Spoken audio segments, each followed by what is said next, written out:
राजनीतिक गलियारों में एक कहावत काफी मशहूर है और वो ये है कि केंद्र की राजनीति का रास्ता उत्तर प्रदेश की राजनीति से होकर गुजरता है। अगर केंद्र की राजनीति में सक्रिय होना है तो यूपी में दम दिखाना जरूरी है।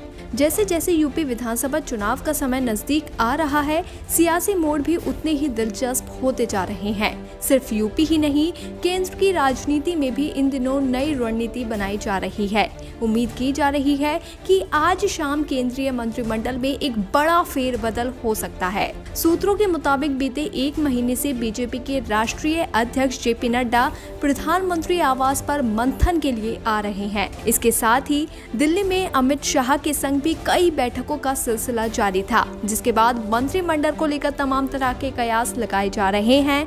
खबरों के मुताबिक केंद्रीय मंत्रिमंडल के विस्तार में उत्तर प्रदेश के चुनाव सहित देश के बाकी राज्यों के समीकरणों को भी साधने की कोशिश की जा सकती है। इसके अलावा कई ऐसे नए नामों को भी शामिल किया जा सकता है जो यूपी की राजनीति में खास औहदा रखते हैं। क्योंकि यूपी में मुद्दों के साथ साथ जातिवाद और धर्म की राजनीति की भी अलग अहमियत है। ऐसे में उन चेहरों को तवज्जो दी जा सकती है जिनके रुतबे की अच्छी पकड़ हो। सिर्फ यूपी ही नहीं, कई और राज्यों में भी अपना कद बढ़ाने के लिए केंद्र की भारतीय जनता पार्टी ये बदलाव कर सकती है। तो चलिए नजर डालते हैं उन चेहरों पर जिन्हें जिम्मेदारी सौंपी जा सकती है।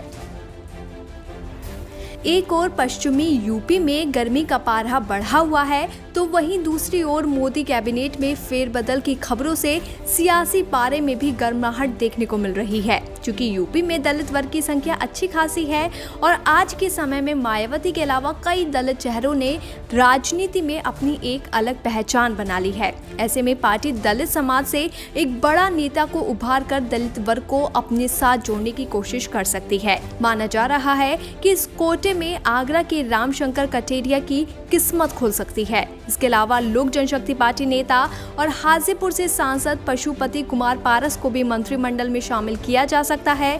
दरअसल पार्टी का मानना है कि इससे यूपी के साथ साथ बिहार में भी एक अच्छा संकेत जाएगा। इसके साथ ही संभावना है कि मंत्रिमंडल में एक ब्राह्मण नेता को भी यूपी से केंद्रीय मंत्रिमंडल में शामिल किया जा सकता है, जिससे पार्टी से नाराज चल रहे ब्राह्मण वोट बैंक को पार्टी एक साथ ला सके। युवा चेहरे के तौर पर गांधी परिवार के बड़े नाम वरुण गांधी को मंत्री बनाकर यूपी के आंवला और पीलीभीत क्षेत्र में एक बड़ा संदेश पार्टी देना चाहती है। क्षेत्रीय दलों को साधने के लिए बीजेपी यूपी से अपना दल एस नेता अनुप्रिया पटेल को मंत्रिमंडल में शामिल कर पिछड़े वर्ग का कद बढ़ाया जा सकता है। तो वहीं निषाद पार्टी के नेता संजय निषाद के सांसद बेटे प्रवीण निषाद को भी मंत्रिमंडल में शामिल करने की अटकलें लगाई जा रही हैं। इसके साथ ही गुज्जर वर्ग को देखते हुए किराना सांसद प्रदीप चौधरी और राज्यसभा सांसद सुरेंद्र नागर को पार्टी तवज्जो दे सकती है। इन तमाम नामों के अलावा एमपी से ज्योतिरादित्य सिंधिया, बिहार से जेडीयू नेता रामचंद्र प्रसाद सिंह को मंत्री बनाया जा सकता है।